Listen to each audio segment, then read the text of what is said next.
KPSC ಪಶು ವೈದ್ಯಾಧಿಕಾರಿಗಳ ನೇಮಕಾತಿ ಹಗರಣಕ್ಕೆ ಸಂಬಂಧಿಸಿದಂತೆ ಅಪರಾಧ ತನಿಖಾ ಇಲಾಖೆ ಸಿಐಡಿ ವಿಚಾರಣೆ ತೀವ್ರಗೊಂಡಿದೆ. ಪ್ರಕರಣಕ್ಕೆ ಸಂಬಂಧಿಸಿದಂತೆ ಕೆಪಿಎಸ್ಸಿ ಅಧ್ಯಕ್ಷ ಶಿವಶಂಕರಪ್ಪ ಸಾಹುಕಾರ್, ಕೆಪಿಎಸ್ಸಿ ಸದಸ್ಯೆ ಶಾಂತಾ ಹೊಸಮನಿ ಹಾಗೂ ಐಎಎಸ್ ಅಧಿಕಾರಿ ಜ್ಞಾನೇಂದ್ರ ಗಂಗಾಧರ್ ವಿಚಾರಣೆಯನ್ನ ಎದುರಿಸಿದ್ದಾರೆ. ಹಾಗಿದ್ರೆ ಏನೆಲ್ಲ ವಿಚಾರಗಳನ್ನ ಹೇಳಿದ್ದಾರೆ ಅಂತ ಹೇಳ್ತೀವಿ ನೋಡಿ. ಕೆಪಿಎಸ್ಸಿ ಮಾಜಿ ಅಧ್ಯಕ್ಷರು ಸದಸ್ಯರು ಸಿಐಡಿ ವಿಚಾರಣೆಗೆ ಹಾಜರು. ಸಿಸಿಟಿವಿ ಡೇಟಾ ತೊಡಕು, ಓಎಂಆರ್ನಲ್ಲಿ ಡಬಲ್ ಇಂಕ್ ಪತ್ತೆ.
ನಲ್ಲಿ 2 ಬಗೆಯ ಮಸಿ ಪತ್ತೆ, ಓಎಂಆರ್ ತಿದ್ದಿರುವ ಶಂಕೆ, ಓಎಂಆರ್ ಶೀಟ್ಗಳು ಎಫ್ಎಸ್ಎಲ್ಗೆ ರವಾನೆ.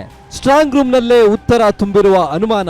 10 ಕೆಪಿಎಸ್ಸಿ ಸದಸ್ಯರು, 20ಕ್ಕೂ ಹೆಚ್ಚು ಸಿಬ್ಬಂದಿಗೆ ನೋಟಿಸ್.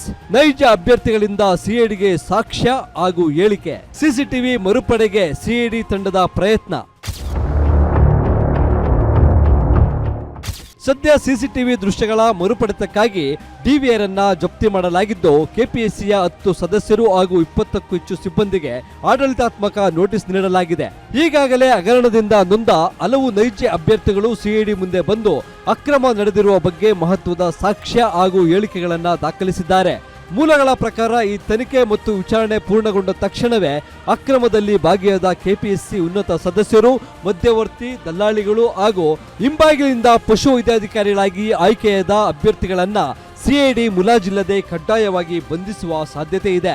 ಸದ್ಯಕ್ಕೆ ವಿಚಾರಣೆ ಮುಗಿಸಿ ಕಚೇರಿಯಿಂದ ಹೊರಹೋಗುವ ಪ್ರತಿಯೊಬ್ಬರ ಮೇಲೆಯೂ ಸಿಐಡಿ ತನಿಖಾ ತಂಡವು ಮಫ್ತಿಯಲ್ಲಿ ಎದ್ದಿನ ಕಣ್ಣನ್ನಿಟ್ಟಿದ್ದು, ಮುಂದಿನ ಬೆಳವಣಿಗೆಗಳು ರಾಜ್ಯ ರಾಜಕಾರಣ ಹಾಗೂ ಆಡಳಿತ ವಲಯದಲ್ಲಿ ಭಾರಿ ಕುತೂಹಲ ಮೂಡಿಸಿವೆ. Ajay Kumar, crime bureau, guarantee news, Bengaluru.